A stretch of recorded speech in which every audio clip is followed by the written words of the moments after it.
Buenas madrugadas, te habla Julio Coco, 31 de julio 2017. Hace minutos habló la señora Tibisay Lucena. La Asamblea Nacional Constituyente es un hecho. Dice que hubo una participación del 41% de la población electoral para más de 8 millones de votos, algo que nadie se cree.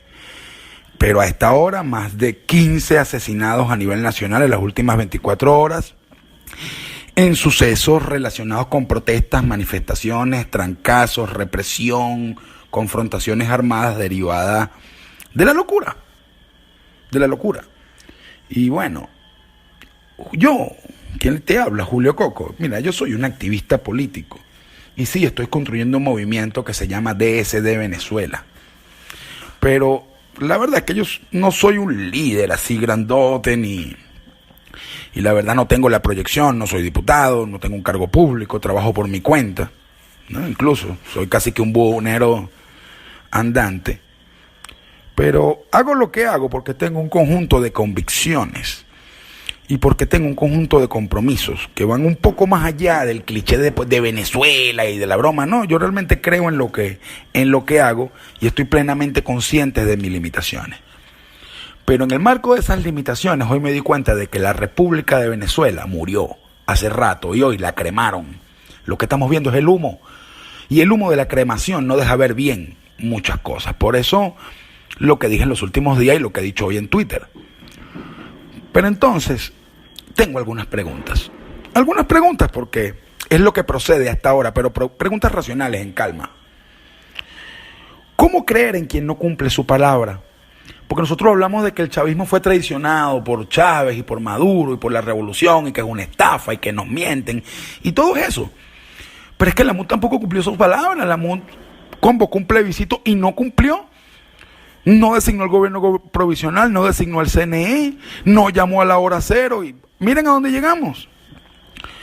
¿Cómo entender que no se hagan respetar nuestra voluntad expresada en votos?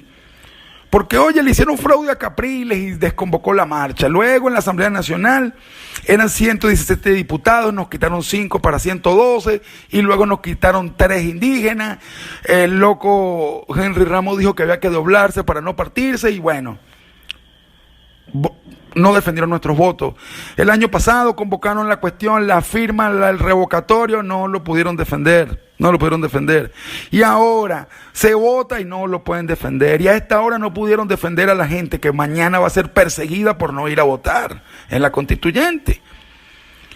¿Cómo se comprende que la imposición de la unidad en un grupo que está desunido, porque una cosa piensa el bloque que pensó que Maduro iba a recoger él solo la constituyente y que ellos iban a ir a las elecciones regionales, hay otro grupo que cree que a punta de resistencia esto se va a caer solo, hay otro grupo que bueno, que no sabe para dónde agarrar y no están unidos y nos exigen a nosotros que sigamos los dictámenes de la unidad cuando ellos no están unidos. Mira, ¿cómo luchar cuando no hay una estrategia ni un objetivo claro? La estrategia es algo que se escribe y para eso existen los estrategas, para eso existen los asesores, no se improvisa. ¿Cómo es posible que no se hayan preparado para la realidad de la constituyente?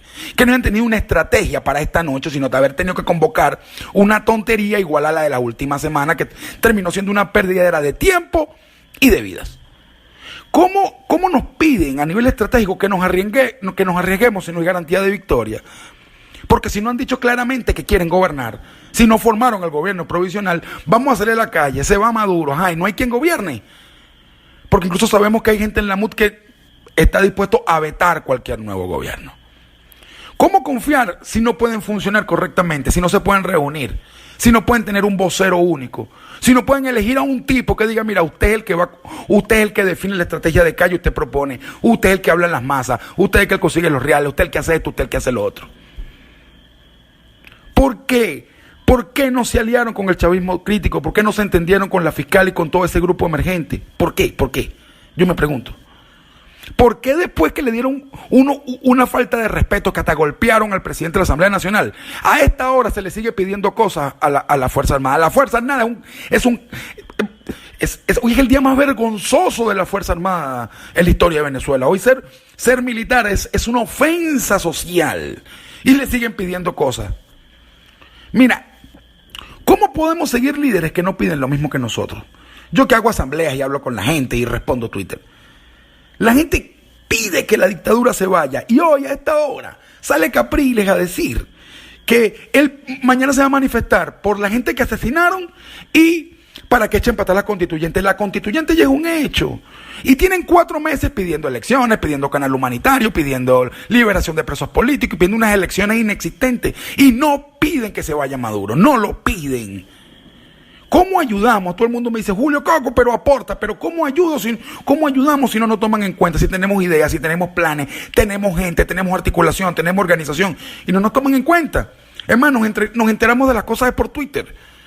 A nosotros nos convocaron todos a Caracas y nos trajimos un gentío de Caracas y lo suspendieron.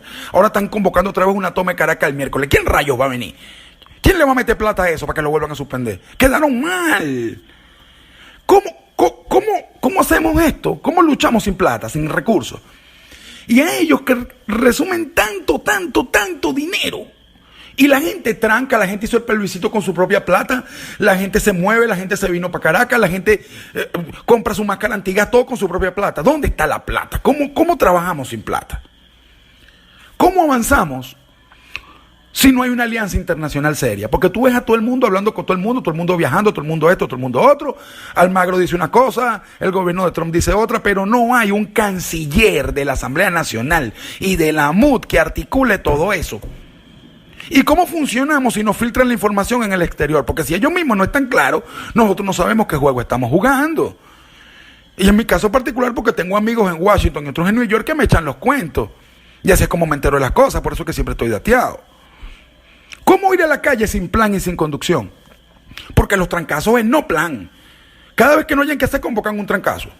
Y así acostumbraron a la gente a estar en su zona de confort, que ya no es una zona de confort porque ahora son territorios donde existe el germen de la guerra civil. Y nunca se le dijo a la gente cómo hacer las cosas. Entonces la gente cree que luchar por Venezuela es no dejar pasar a alguien. Y entonces lo que está es matándose gente con gente. ¿Cómo nos organizamos si no nos dicen cómo? Porque llamaron a convocar los comités de rescate de la democracia. Esos son comandos electorales, ¿vale? No se le dijo a la gente cómo organizarse para manifestar. Y los que teníamos una propuesta al respecto lo que hacen es patearnos. ¿Por qué no se pudo evitar la violencia que se inició con la legítima defensa? Hoy vimos 2 explosiones en Altamira. Y voy a decir esto, lo que pasó en Ejido. Ayer todo el mundo celebraba porque esos gochos estaban quemando material electoral. Pero hoy, cuando la dictadura fue para allá a caerles a tiros con balas de fusil, ¡ay, pobrecitos! ¿Por qué no se le pudo decir que no atacaran los centros electorales? Porque cada vez que usted ataca, la represalia es mayor. ¿Por qué no se evitaron esas muertes? Porque de paso muere el pendejo. ¿Cuánto tiempo y cuántas vidas se perdieron en esos trancazos y confrontaciones inútiles? Porque la protesta no era masiva, no tenía una exigencia clara, no hacía presión social. Pero la gente se le convenció de que esa era una forma de presión. ¿Cuánto tiempo y vida se perdió? Fíjense, Tibisay dice que son 8 millones. Yo no creo que esa sea la cifra, es imposible.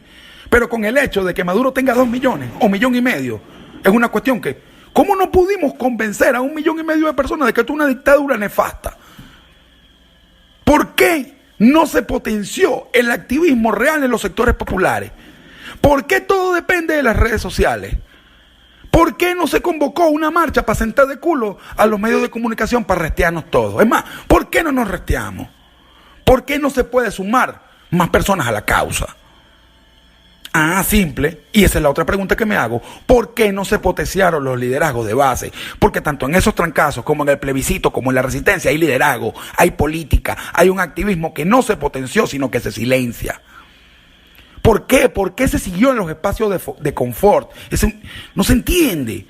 ¿Por qué no se tomó en cuenta el esfuerzo e ideas de ese fenómeno que se llama la resistencia? Yo he hablado con esos muchachos, tienen excelentes ideas, saben más de política que muchos diputados. Y tienen las bolas de acero. ¿Por qué no se tomó en cuenta esos chamos? ¿Por qué? ¿Por qué? ¿Por qué no se pudo detener la constituyente? Si al que más le convenía que detenerla era a Maduro, pero planteó un todo o nada, donde se tuvo que echar el resto con lo que se hizo en el plebiscito y con la hora cero, hace 45 días, hace 2 meses. Porque la gente no salió para la calle el 1 de abril apoyando a la MUD, salió para la calle en contra de Maduro y no se pudo direccionar ese esfuerzo. Y la pregunta, la que más me duele: si no pudieron frenar la constituyente, ¿podrán liderar la sociedad para desplazar la dictadura?